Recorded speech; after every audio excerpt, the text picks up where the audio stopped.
In the last video, we talked about the federal district court, the trial court of the federal court system. So now let's talk about the circuit court. When the district court makes a decision on a legal dispute, one of the parties may feel that the court has made a mistake. In that case, the party can appeal the decision up to the next level of the court system. And the next level of the court system is the circuit court. The circuit court. And the circuit court is the United States Court of Appeals. So we say that the circuit court has appellate jurisdiction. Appellate jurisdiction. It has the power to hear the appeals from the district court or to review the decisions of the district court. And we sometimes call this court the appellate court because it has appellate jurisdiction. But because the court only has appellate jurisdiction, the parties can't just start here with a legal dispute. They have to start in the court of original jurisdiction. So a case only gets up to the appellate court by an appeal.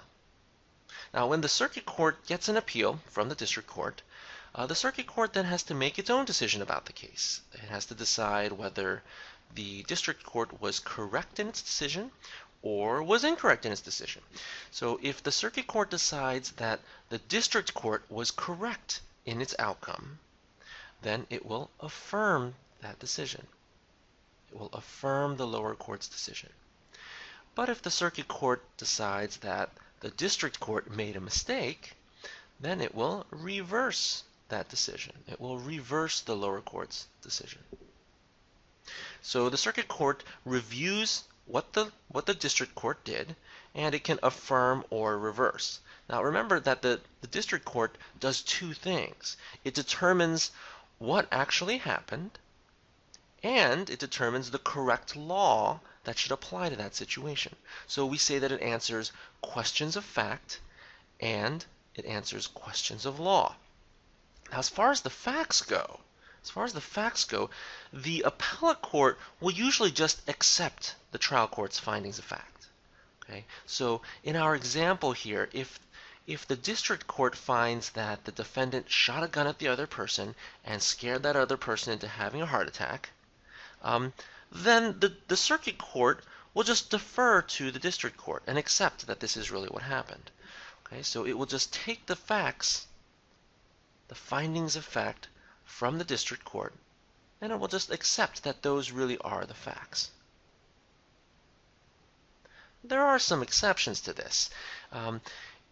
One example would be if there is what we call clear error.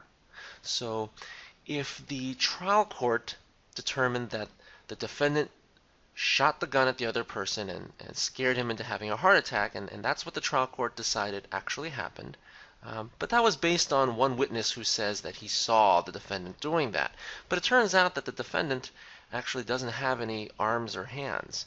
Well, then it's pretty unlikely that that's actually what happened. I mean, it's unlikely that the defendant was holding a gun and shooting it at anybody since he doesn't have any arms. So in that case, the circuit court may not accept the facts as they were found by the trial court.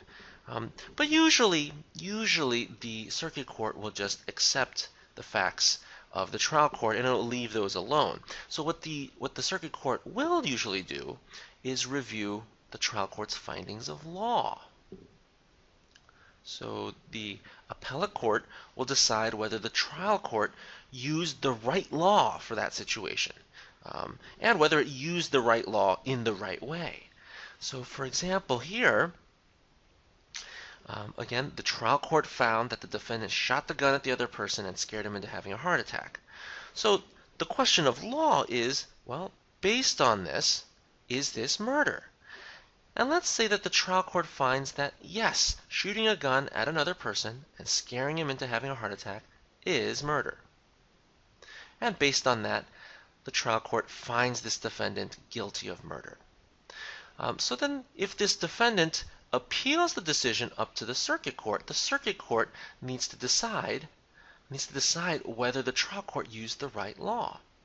And if the circuit court finds that the district court got the law wrong, that actually shooting a gun at another person and scaring that person into having a heart attack, well, that might be some other kind of homicide, but it isn't murder. If that's what the circuit court finds, well, then the district court will have made a mistake by finding this defendant guilty of murder because it applied the wrong law. So in that case, the circuit court will reverse the trial court's decision. It will reverse the lower district court decision. Okay? But let's say that something else happens. The circuit court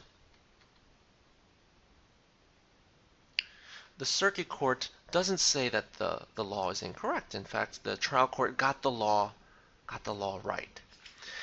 But let's say that the jury finds that the defendant didn't actually shoot the gun at the other person. In fact, the defendant was shooting at some crows in the other direction. But the other person still had a heart attack and died.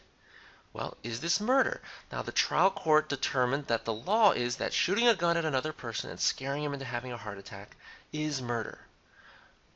And based on that law, if the district court finds this defendant guilty of murder, it will have made a mistake. It will have made a mistake because even though it got the law right, it didn't apply the law in the correct way. The law says that shooting a gun at someone and causing him to have a heart attack is murder. But here, the defendant didn't shoot the gun at the other person. He was shooting it at some crows in the other direction. And so, if the trial court, based on these facts and this law, finds the defendant guilty of murder, and the defendant appeals the decision up to the circuit court will again reverse that decision. It will reverse the decision of the lower district court because the district court applied the law incorrectly. Now, there's something else that could also happen. So let's say that the trial court determines that the defendant did shoot the gun. Bang. And the other person had a heart attack and died.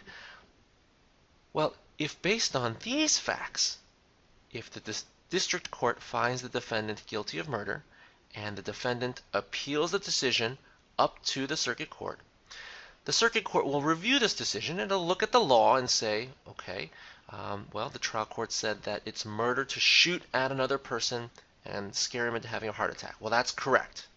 But now let's look at the application of that law to the facts. The trial court, the finder of fact, determined that the defendant shot a gun. But it didn't determine whether it shot the gun at the person or in the other direction or just up in the air.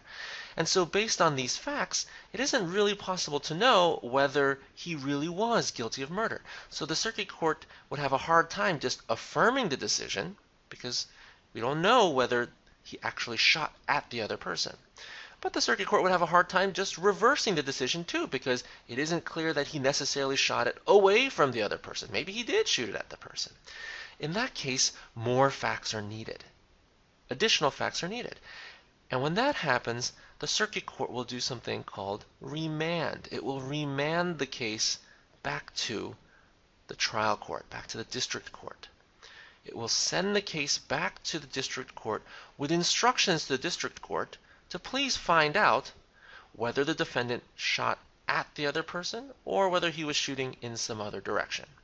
And so by finding out those additional facts, then the circuit court would be able to decide whether this defendant actually is guilty of murder.